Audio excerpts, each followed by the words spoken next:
할렐루야. 우리 사랑하는 성도 여러분들 사랑하고 축복합니다. 귀하신 우리 주님의 그 놀라운 은총이 우리 사랑하는 교우 여러분들 개인과 또 가정 그리고 학업 그리고 우리 몸된 교회 안에 충만하시기를 주님의 이름으로 축원합니다.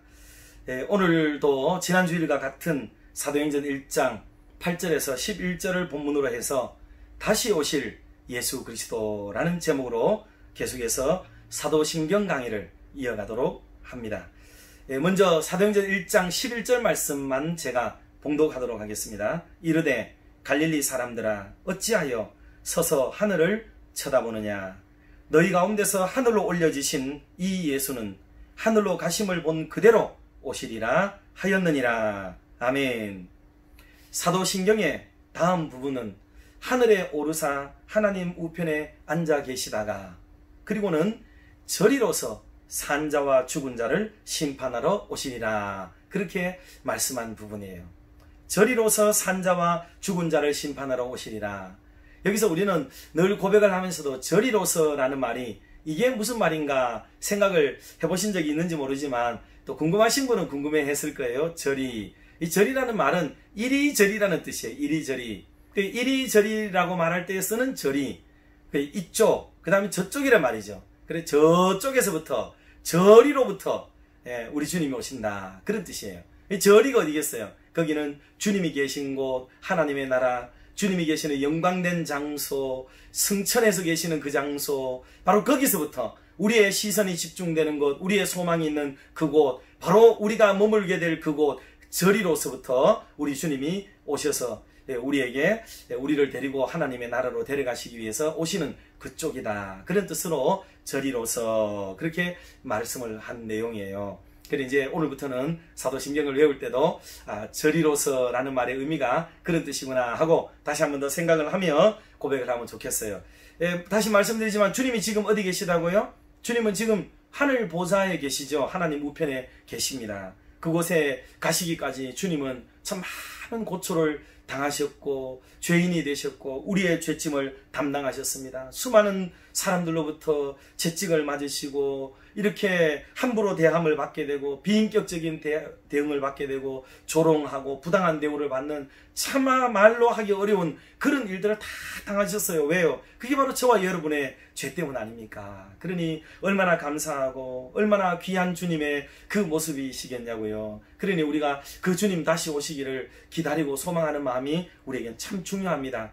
그리고 주님이 거기에 계시면서 이제 우리가 거할 처소를 예비하기도 하신다. 그렇게 말씀을 듣기도 했죠. 주님은 우리가 가서 살게 되는 그 좋은 집을 짓고 계신다고요. 우리 예수님의 그 아버지 직업이 뭔지 아시죠? 육신의 아버지 직업이 목수예요, 목수. 그러니 그 아들 되는 예수님도 30세까지 아버지 밑에서 일을 도왔거나 하면 얼마나 많은 것들을 배우고 알게 되셨겠냐고요. 그러니 그 주님이 그러지 않아도 천지를 지으신 예수님이잖아요. 창조주 하나님이신데 그런데 육신의 아버지도 또 목수이셨으니까 우리 주님이 짓는 집이 얼마나 아름답고 좋은 거처이겠어요? 이제 저와 여러분을 위해서 그 좋은 집을 지으시고 이제 곧 우리를 데리러 오신다 하는 이 큰 믿음을 갖는 것은 사도신경의 고백 중에 진짜 중요한 또 하나의 부분이 되겠습니다. 이 믿음을 저와 여러분이 꼭 가지시기를 주의 이름으로 축복합니다. 그런데 많은 사람들은 시대마다 주님의 오시겠다 하시는 이 약속을 믿지 않으려는 사람들이 또 많아요. 언제나. 여러분 예수를 믿는다는 것은 진짜 축복입니다. 축복. 왜냐하면 지금 우리가 살펴보듯이 처녀의 몸에서 애가 태어났대요. 또 다른 사람을 위해서 뭐 죽기도 한대요. 죽었다가 살아도 난대요. 살았던 사람이 천국도 갔대요. 그 사람이 다시 또 이 세상에 또 온대요. 이런 말이 이게 믿음이 없으면 허황된 얘기에 불과하고 이게 믿어지지가 않습니다. 이게 어떻게 믿어지겠어요? 그런데 이것이 믿어진다고 하는 것은 저와 여러분이 믿음을 선물로 받은 사람입니다. 할렐루야. 그리고 그 믿음을 받았기 때문에 저와 여러분들은 이게 믿어지는 거예요. 믿어지는 거예요. 이게 안 믿어지는 사람은 아무리 많은 말을 해도 이건 믿어지지가 않습니다. 그래서 믿음은 선물이고 믿음은 축복이에요. 그러니 오늘 이 말씀을 들으면서 이것이 믿어지는 저와 여러분들은 정말 하나님의 놀라운 은혜와 축복을 받은 사람들인 줄 알고 주 예수 이름 높이어 다 찬송하여라 하는 찬송처럼 우리 주님을 더 높이고 찬송하며 살아가는 우리 교우들 되시기를 주의 이름으로 축복합니다. 그런데 여러분 생각해 보세요. 이론적으로 또 어떤 논리적으로 생각해 보더라도 사람이 사고력이 있으면 생각해 볼 수는 있어요. 어떤 사고를 해야 되느냐.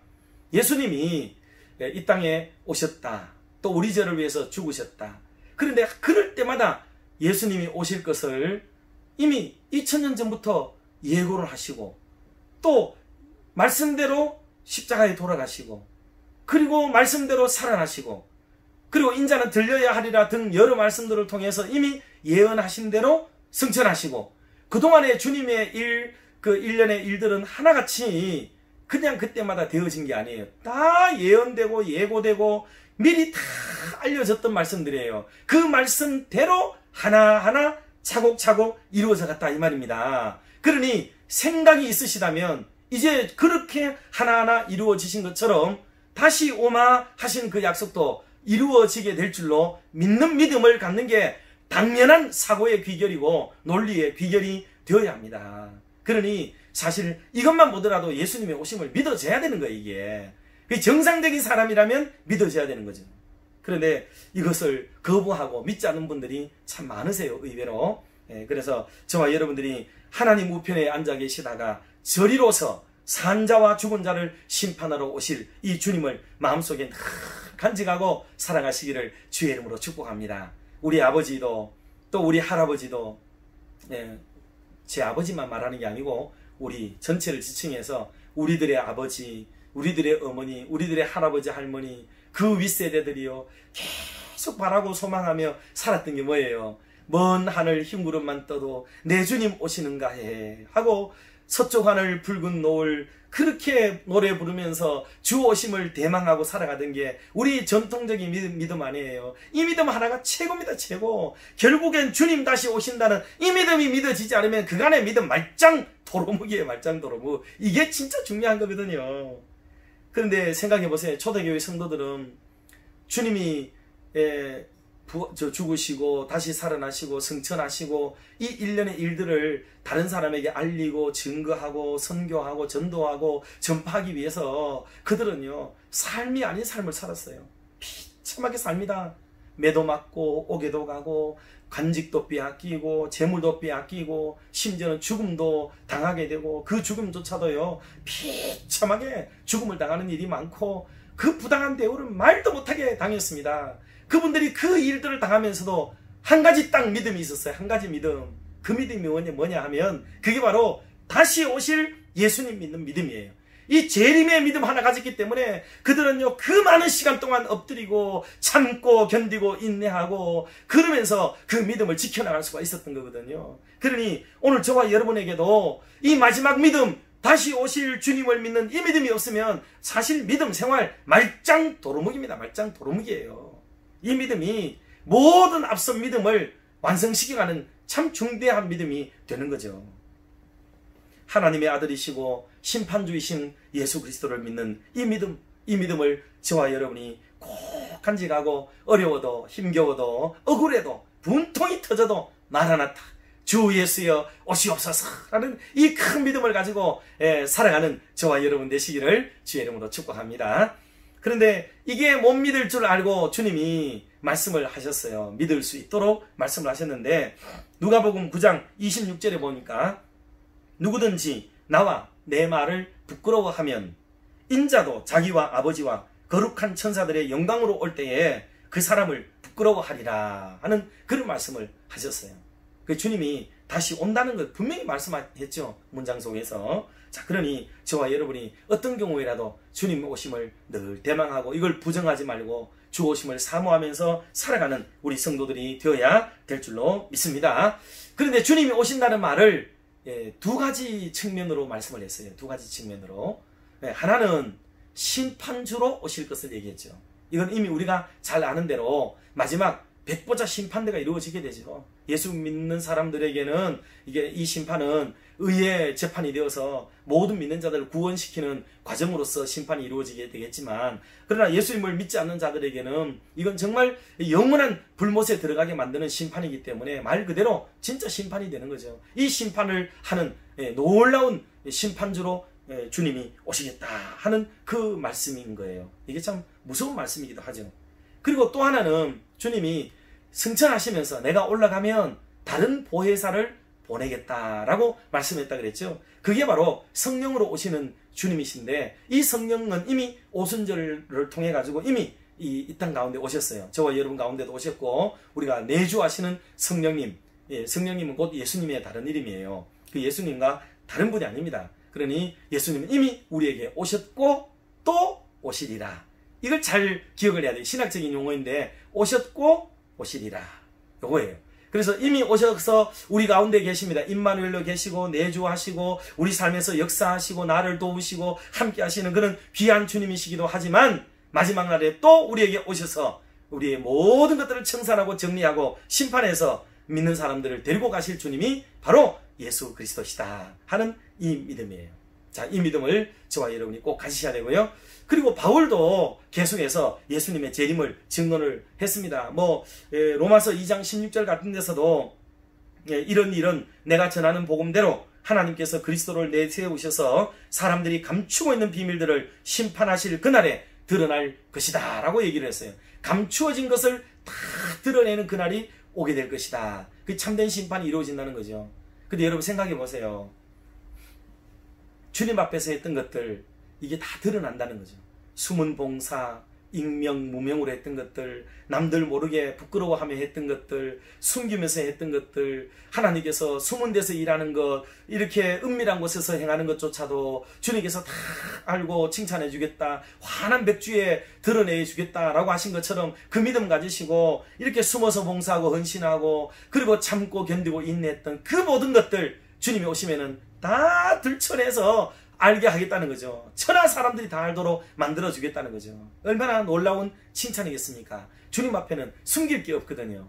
또 반대로 우리가 지은 죄들, 숨겨둔 허물들, 부끄러움들, 죄악들, 회개하지 않은 것들, 감추어둔 것들, 이것도 또 다 드러나게 된다고요. 그러니 우리가 얼른 이런 것들 주님이 들춰내기 전에 다 정리하고 회개하는 게 좋아요. 그러면 얼마나 속 시원한 삶을 우리가 살게 될지 몰라요. 그런데 여러분 생각해 보세요. 이 세상의 재판은 재판관들이 똑똑하지요. 얼마나 공부도 많이 합니까? 책도 많이 보고 법전은 이만큼 두껍고요. 엄청 힘이 들죠. 그리고 대한민국의 법이 너무너무 많습니다. 그러니까 재판을 한 게 하면은 재판관들이 밤을 새서 이렇게 공부를 하고 일해야 되는 거죠. 그런데 아무리 공부하고 아무리 지혜를 짜내도 증거가 있어야 되잖아요. 증거는 있어야 되고 물증이 있어야 되는 거라고요. 그런데 사람은 얼마나 영물이어서 지혜로운지, 나는 죽어도 안 했다고 잡아뛰고 또 거짓 증거를 들이대고 속이고 감추고 또 증인들을 없애버리고 이런 일을 통해 가지고 어때요? 감출 수 있잖아요. 그 진짜 범인을 못 잡아내요. 진짜 정의를 실현을 끝까지 다 못해요. 오히려 어떨 때는 이런 거를 이용해 가지고 죄 없는 사람에게도 죄를 덮어 씌워버리기도 하고 하여간 별별 일들이 다 벌어지는 게 세상입니다. 세상 다 아시죠? 네, 세상의 죄는 그런 겁니다. 거짓말, 죄를 심판한다 하면서 더 큰 죄를 짓는 게 세상의 그 이치란 말이죠. 이게 온전한 재판이 이루어지지가 않아요. 그런데 그것은 감추기 때문에 그렇다는 얘기예요. 감추니까 모르는 거죠. 그런데 주님이 오시면은 먼저 뭐를 하느냐 하면 잘했는 사람의 숨겨둔 것도 다 드러내고 또 숨기기 위해서 숨긴 것들도 전부 들춰내는 거죠. 그러니 천하에 있는 모든 것들이 다 밝혀지고 환하게 드러나고 빛 대신 아버지 앞에 숨길 게 없이 드러나게 돼버린다는 거죠. 벌거벗은 것처럼 드러나게 되는 거예요. 그런 상태에서 재판을 하는데 그 재판이 공정하지 않을 수가 있겠냐고요. 공명정대한 재판이 벌어지게 되는 거죠. 억울할 것도 없어요. 그때는 원한에 맺힌 것도 해결이 다 됩니다. 그러니 재림주가 오셔서 심판을 하시는 이 일은 너무나도 사모할 일이고 우리 모두가 기다려야 되는 일이 아닐 수가 없는 거예요. 그래서 바울은 이것을 강조하면서 주님이 오셔야 된다는 거죠. 바울은 자기가 잘못한 것도 많이 알고 있어요. 그리고 억울해하는 사람들도 많이 알았어요. 부당한 대우를 받고 있는 사람들도 많이 알았습니다. 그들에게 위로를 할 때마다 참아라 참아라. 그 사람의 방법으로 해결하고 하려고 하면 싸움 나고 또 이렇게 논란이 일어나고, 여러분 사람이 사람의 죄를 밝힐 수 없다 그랬죠. 교회 안에도 똑같아요. 그건 억울하고 속상하지만 뭐 목사님인데 가져온다고 뭐 목사가 신통망통 영통해가지고 뭐 너 이렇게 이런 증거 때문에 이랬지 이래 말할 수 있는 게 아니에요. 그거 아니라 그러면 어쩔 건데요. 그거 밝힐 수 있는 게 아니에요. 양심이 외면받고 양심이 화인 맞은 사람에게서 듣는 진술은 안 듣는 것만 못해요. 도로 그럴 정도로 안 됩니다. 그렇기 때문에 성도들은 억울해하고 원통해도 우리 주님이 오셔야 진정한 재판이 제대로 이루어진다 하는 것을 믿고 좀 잘 참고 견디는 재림의 신앙, 주님이 오셔서 하는 심판, 종말의 심판, 이런 신앙을 우리가 잘 가지고 오늘을 살아가는 게 지혜롭고 아름다운 삶이 된다 하는 것입니다. 자, 그리고 드러나지 않고 있는 게 없을 정도로 이렇게 주님이 드러내심으로 공의롭고 정의로운 재판이 이제 이루어지게 되는 거죠. 그리고 바울이 계속해서 종말에 이루어질 상황을 설명을 했는데 정말 드라마틱하고요. 어떻게 이런 일이 있을 수 있는가 엄청난 장면을 데살로니가에서 설명을 이렇게 하고 있어요. 여러분들도 한번 이 말씀을 따라서 생각을 한번 사고를 한번 하면서 말씀을 들어보시기 바랍니다. 데살로니가전서 4장 16절에서 18절 말씀인데, 주께서 호령과 천사장의 소리와 하나님의 나팔 소리와 함께 친히 하늘로부터 내려오실 것이니 그리스도 안에서 죽은 사람들이 먼저 일어나고 그 다음에 살아남아있는 우리가 그들과 함께 구름 속으로 이끌려 올라가서 공중에서 주님을 영접할 것입니다. 그러므로 여러분은 서로서로 위로하십시오 라고 말을 했습니다. 놀라운 장면 아닙니까?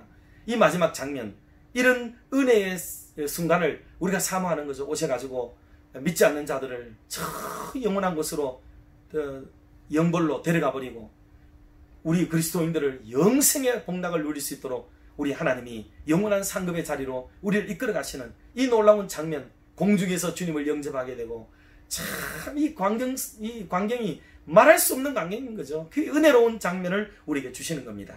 이런 놀라운 은총을 우리가 사모하며 종말적 믿음을 가지고 살아가야 돼요. 근데 여기서 중요한 게 있습니다. 그게 뭐냐면, 우리는 재림에 대해서 논할 때마다 그 이단들에게서 많이 보이죠. 언제 재림할 거냐, 어떻게 재림할 거냐, 막 여기에 혈안이 돼가지고 살아가는 모습을 봅니다. 그런데 성경은 우리에게 이런 것들보다도 더 중요한 본질적인 추구를 얘기하고 있습니다. 그게 뭐냐면 마지막 날 성도들이 살아야 될 태도를 얘기하고 있습니다. 어떤 자세로 살아가야 될 것인가를 말하지, 언제 오느냐, 뭐 어떻게 오느냐, 이게 중요한 게 아니란 말이에요. 근데 쓸데없는 성경 공부한답시고 거기 매달려가지고 세월을 다 보내는 사람들도 많이 있어요. 이런데 빠지는 게 이단으로 빠질 가능성이 매우 높습니다. 여러분, 주님은 우리가 알아야 될 것들만 알게 해요. 저도 목사지만 여러분, 제가 성경 공부, 뭐 신학 공부를 우리는 그 학교에서 배운 대로 배우고, 이후로 여 뒤에 꽂혀있는 서적 보시면 알겠지만 이런 서적을 통해 가지고 배워요. 이건 다 누가 연구해 놓은 것들이에요. 다 공부해 가지고 책으로 남겨 놓은 것들이에요. 이걸 누가 하느냐? 이건 신학자들이 합니다. 성경 연구가들이에요.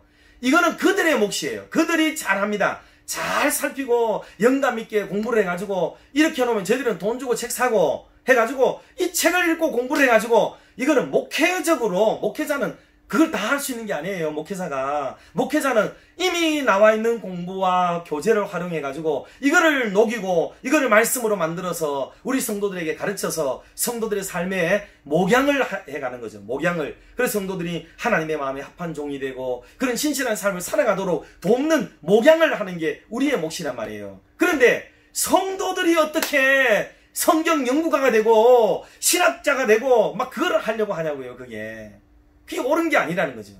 그러니 우리는 우리가 달려가야 될 구간을 잘 달려가고 내가 해야 될 역할과 몫을 잘 감당하면 그게 최고로 좋은 일이 되는 겁니다. 그러니 사랑하는 성도 여러분, 오늘 우리가 강단을 주목하며 살아야 될 이유는 강단에서 쏟아지는 말씀만 가지고도 우리가 실천하며 살아가기가 얼마나 부담이 되고 어렵고 힘들잖아요. 그런데 더 공부를 해가지고 더 많은 걸 알아가지고 우리가 더 실천하려고 그래요? 사실 아니잖아요. 솔직히 더 많은 걸 알수록 많은 지식이 너를 피곤하게 한다는 잠언전도서의 말씀처럼 이게 우리의 신앙을 올바르게 이끌어가게 만드는 게 아니에요. 그거는 우리의 영적 욕심들의 영적 욕심들. 그게 도무지 하지 말라는 말은 아니에요. 그런 은사가 있고 꼭 하기를 원하는 분들이야 하셔야 되겠지만, 우리가 일반인들이 그런데 세월과 시간들을 다 소진해버리고 하나님 기뻐하는 사역에는 이게 전부 다 빠져버리고 하지도 않으면서 그런데 세월을 다 보내버리고, 그러면은 여러분, 나쁜 일을 하다가 탈선해가지고 세월을 보내서 하나님의 일을 못한 사람이나 자기 욕심을 만족시키기 위해서 세월 다 보내다가 주님을 기쁘게 하지 못하는 사람이나 똑같이 하나님의 일을 하지 못하면 똑같은 거예요. 그게 주님 기뻐하지 않으십니다. 판단을 잘 해야만 되는 거예요. 이런 일들은 그런 일을 전무하는 사람에게 맡기는 게 성경적이에요. 그 일을 할 수 있도록. 그리고 우리는 그것을 해놓은 것을 보고 배우고 익히고 기도하고 우리의 삶에 적용해서 우리가 하나님 기뻐하는 사역을 감당하는 사람이 우리 주님의 사람들이라는 것을 잊지 말아야 돼요. 그런데 목회자들은 목회를 해야 되고 성경 연구가들은 연구를 해야 되는데, 연구가들이 목회를 하고 목회자들이 연구에 빠져버리면 여러분, 이게 잘하는 게 아니라는 거죠. 잘하는 게 아니에요. 물론 여력이 있어서 목회자들이 연구도 잘하고 목회도 잘하고 이러는 거는 참 좋은 일이에요. 성도들도 하나님 말씀을 잘 실천 준행하고 살고, 그러면서도 목회자처럼 살고 또 성경 연구가들처럼 살고 뭐 이러면 뭐 정말 더 좋은 일이기는 해요. 그러나 현실적으로 다 할 수 있느냐? 불가능합니다. 이게 어려워요. 그러니 헛된 일을 추구하지 않도록 하는 것이 중요합니다.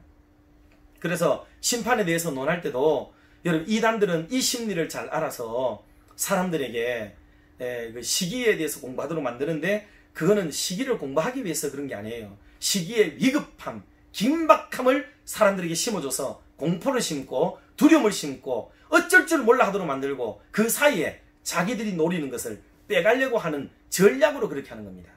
그런데 공부를 했다. 그런데 주님이 오시는 게 우리가 생각하는 것보다 더 더디게 온다더라. 아마 2040년쯤에 오신다 그러대. 라는 걸 우리가 공부해서 알았다 칩시다. 예를 들어서. 그러면 2040년에 오신다 그런 걸 알았으면 내일부터 새벽기도 나오고 막 이렇게 할 것 같아요? 아닙니다. 2040년에 오는 걸 알았기 때문에 우리는 2039년 연말부터 바빠지기 시작해요. 그렇지 않습니까?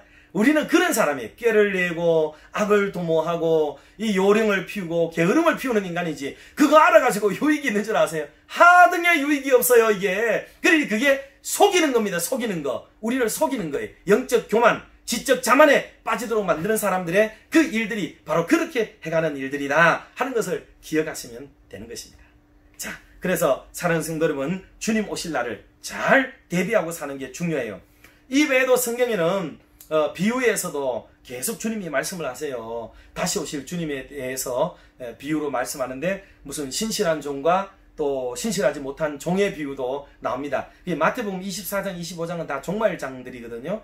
재림의 징조를 보이고 종말에 일어날 일들을 보이는데, 거기에 나오는 비유들이 다 그런 내용을 담고 있어요. 또 마태복음 25장에 나오는 열처녀 비유, 또 계속해서 달란트 비유, 그리고 최후 심판 비유, 이것은 전부 다 재림의 주님을 잘못 기다리고 있는 사람들의 유형을 꼬집고 잘 기다리는 사람들의 모델을 세워서 우리로 하여금 올바르게 주 오심을 기다리도록 만들려는 의도로 기록된 거라 이 말입니다. 그래서 신실하지 못한 종의 태도를 한번 보세요.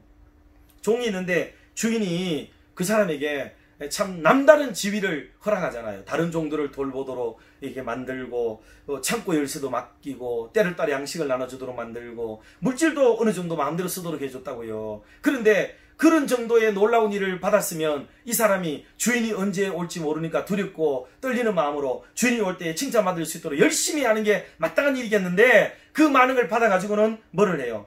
마태복음 24장 48절에 가면 나쁜 종이기 때문에 마음속으로 주인이 늦게 온다, 더디게 올 거라 여기고 동료들을 때리고, 왜? 자기 막 고난이 생겼으니까요. 그동안에 맺힌 원한다 풀어야 되겠죠. 그리고 술 친구들과 함께 올려 먹습니다. 막 재는 거죠. 내 돈도 아니면서 펑펑 쓰고 인기 내고 막 이러는 겁니다. 그래 나쁜 일을 하고 마시면서 지내는 이런 세월을 유의낙락으로 보내버리는 이런 일이 있다 얘기하는 거죠. 이 교만한 자가 나중에 받을 벌을 예상하도록 만드는 거예요. 좋지 못합니다.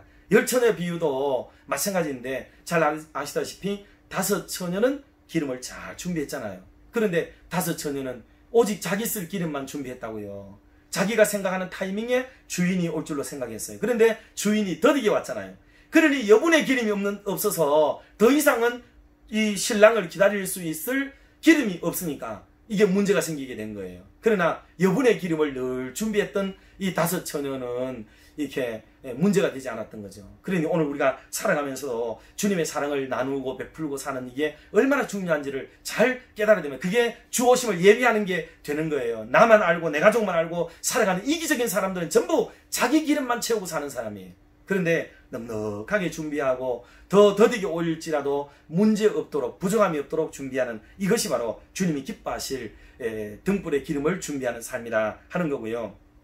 그리고 1 달란트를 땅에 묻어놓은 사람도 마찬가지입니다. 이거를 재능도 은사도 다 이 달란트가 탤런트 아닙니까? 이 재능을 말하는데 이걸 전부 묻어두면은 하나님 기뻐하지 않는다는 거죠. 사업을 하다 망하는 한이 있더라도 주님이 기뻐하는 것은 최선을 다하는 것, 활용하는 것, 이거를 원하고 계시는 겁니다. 이게 재림을 기다리는 사람의 바람직한 태도예요. 양과 염소도 마찬가지입니다. 거기서 양이 된 사람들은 다 누구예요? 가난한 자, 헐벗은 자, 굶주린 자, 어려움에 있는 자들을 돌봐준 사람들이에요. 다.